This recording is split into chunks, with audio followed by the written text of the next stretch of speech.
C news and फालतू के rumours नहीं सुनती मैं। लोगों की ज़िंदगियों में क्या चल रहा है and it can be very misleading, क्या पता क्या चल रहा है। उसको टैलेंट का पता था। Hello guys, welcome to tele masala. So हमारे साथ है निक्की, जो इफ्तारी पार्टी में आ चुकी हैं। तो निक्की, पहले मुझे ये बताइए, इफ्तारी पार्टी का नाम सुनते सबसे पहले दिमाग में क्या आता है? सबसे पहले ये दिमाग में आता है कि बहुत अच्छे लोग मिलेंगे और बहुत ज़्यादा अच्छा खाना भी मिलेगा। खाना वाकई में बहुत अच्छा है। सो अभी तक आपने क्या क्या ट्राई कर लिया है? आई थिंक पीना कोलाडा भी है एंड मैं वही देखने ही जा रही थी कि खाने के लिए आराम से once everything is done I like to sit अच्छे से and then enjoy my food with nice company.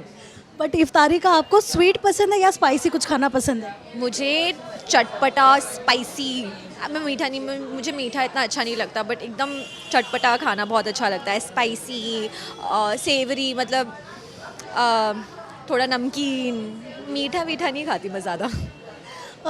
आज तक की जितनी भी आपने इफ्तारी पार्टीज अटेंड की है, सबसे ज़्यादा मेमोरेबल कौन सी रही है आपके लिए आज तक? मतलब आपको इफ्तारी का नाम सुनते आपको वो मोमेंट याद आ जाता है? मुझे एक्चुअली पर्सनली जब हम अपने सेट पे होते हैं और अगर सिर्फ एक दो लोगों ने भी अगर रोज़े रखे हैं ना, तो पूरा सेट इफ्तार पार्टी मनाता है। मेरे को वो बहुत अच्छा लगता है। जैसे ही टाइम होता है बाहर सब, और फिर जैसे जैसे शॉट ख़त्म होता है सब साथ में लाइक पूरा यूनिट इतने अच्छे से हम इफ्तारी करते हैं साथ में, वो मुझे बड़ा अच्छा लगता है। सो अब आने वाले टाइम में क्या प्लान है आपके, क्या करने वाले हो, क्या धमाल मचाने वाले हो? ऑल्सो ये जो अपने इंडिया का एक सबसे ज़्यादा पॉपुलर शो है बिग बॉस, अगर उसमें जाने का मौका मिलता है तो क्या रिएक्शन होगा आपका? नो रिएक्शन, बिकॉज मैं एक्चुअली खुद देखती नहीं हूँ। मैंने शायद कभी बचपन में एक आध एपिसोड देखे होंगे, बट मेरे को इतना I am not too fond of it, क्योंकि काम करने से फुर्सत नहीं मिलती है, तो हम बाकी चीज़ें क्या देखें। बट या आई मीन सोच सकते हैं कभी आया ऑफर तो। ऑल्सो निक्की, सोशल मीडिया जब इतना ज़्यादा एक्टिव हो गया है तो उसमें कई बार होता है रूमर्स बहुत ज़्यादा होते हैं। आपको भी लेकर कई सारे रूमर्स जो आए हैं, उस पर आपका क्या रिएक्शन आता है जब आप ऐसे हेडलाइंस पढ़ते हो? तो रूमर्स होते हैं ना, रूमर्स कभी सच हो सकता है क्या? इसलिए तो पता ही होता है कि यार, and you can't trust anything जो सोशल मीडिया पे बोला जाता है। आपको कुछ पता नहीं है कि लोगों की ज़िंदगियों में क्या चल रहा है and it can be very misleading, क्या पता क्या चल रहा है, और क्यों परवाह रखने की दूसरे की ज़िंदगी में क्या चल रहा है। Let them live, it's as simple. Actress का तो ऐसा हो जाता है कि अगर वो इंस्टाग्राम पे एक स्टोरी भी कोड भी डालते हैं ना, तो वो मतलब स्ट्रेच करके काफ़ी जाता है। ये वर्ड बोलना है मुझे, cryptic. Cryptic message, cryptic post. So yeah I mean यार, सबकी ज़िंदगियों में कुछ ना कुछ चल रहा होता है। Live and let live. But कई बार ऐसा होता है ना निक्की, कि हम लोग तो कैसे स्क्रॉल करते करते कुछ भी पसंद आए स्टोरी पे डाल दो ऐसे, बट एक्ट्रेस के लिए ये डालना बहुत ज़्यादा डिफिकल्ट हो जाता है। जैसे आपने भी हाल फिलहाल में जितने भी स्टोरीज डाली होंगी, हर एक चीज़ का हर एक हेडलाइंस बनी है, तो जब आप वो रीड कर रही थी तो आपके दिमाग में क्या चल रहा था? मैं मुश्किल से तो सोशल मीडिया यूज़ करती हूँ, मैं मुश्किल से तो न्यूज़ देखती हूँ, मुझे फुर्सत नहीं मिलती अपनी चीज़ों से, अपनी लाइफ से। So I have no idea कि क्या किसी ने कुछ बोला है। I have no idea, I don't know. And जब आपका नाम किसी से लिंक किया जाता है तो उस चीज़ों को कैसे हैंडल करते हो आप? आई डोंट नो, मैं कुछ नहीं रिएक्ट करती। I am chill, I am very chill. But family वाले कैसे रिएक्ट करते हैं उस? ना, वो सब मेरी तरह है। कोई हम ज़्यादा सोशल मीडिया फ्रेंडली लोग हैं ही नहीं। हम एक्चुअली बहुत ज़्यादा अपने उसमें लाइक अभी in the next coming few days Navratri भी आ रहे हैं, तो I am going to travel to my ashram. मतलब I like to believe in all of that and I don't like to see news and फालतू के रूमर्स नहीं सुनती मैं। इसके अलावा निक्की, क्या नया करना चाहते हो आप? क्योंकि कैरेक्टर्स तो आपने कर लिए हैं काफ़ी, बट कुछ होता है ना इंसान की लाइफ में, ये बचा होता है, तो आपके लाइफ का क्या है वो, कि हाँ मुझे भाई ये टारगेट तो ज़रूर अचीव करना है? टारगेट ऐसा, मतलब मेरे पास जो भी काम आता है मैं उसको अच्छे से ही करती हूँ। मैं कभी ऐसे सोचती नहीं हूँ, बिकॉज आई नो दैट जो भी अच्छा होगा मेरे लिए वो मुझे ऑटोमेटिकली भगवान जी दे देंगे। सो आई डोंट आई मीन, कहते हैं ना कि अगर हो तो अच्छा, ना हो तो और भी अच्छा, मैं उसमें बिलीव करती हूँ।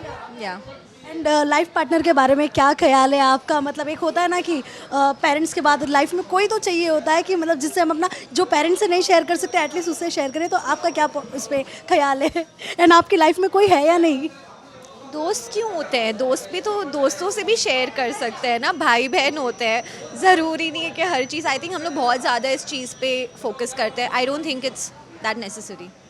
आपकी लाइफ का वो कौन सा ऐसा पर्सन है जब आप बहुत ज़्यादा लो फील करते हो तो सबसे पहले उसके पास जाते हो? आई थिंक कायदे से अगर बोलूँ तो मम्मा होती है सबसे पहले, बिकॉज यू नो मतलब she is my best friend by default. But other than that I have school friends, और काफ़ी मेरे इंडस्ट्री में भी लाइक यू नो जितने भी मैंने शोज़ किए, मैं हर शो में से 2-3 लोगों को अपने साथ लेके जाती हूँ। जैसे मेरे पिछले शो में निमिषा जी थी, निमिषा बाखरिया, वो होती हैं, अर्जुन है, जुम्मा। मतलब you know when we work on a show together, हम सिर्फ सीन्स नहीं करते, we actually become like a family. And जब अच्छे लोग साथ में काम करते हैं तो there is no reason for people not to get along, and everyone is always there. Yeah. Also Nikki, कोई ऐसा कोई आपका फेवरेट प्लेस हो जहाँ पे वैकेशन के लिए आप जाना चाहते हो? मतलब एक होता है ना, और वैसे भी अभी ये जो मंथ आ रहा है अप्रैल और मई का, इसमें तो लोग बहुत ज़्यादा ही जाते हैं वैकेशन पे, तो निक्की का कोई प्लान है ऐसा कहीं जाने का? मुझे लगता है हम बचपन में जाते थे जब स्कूल की छुट्टियां होती थी।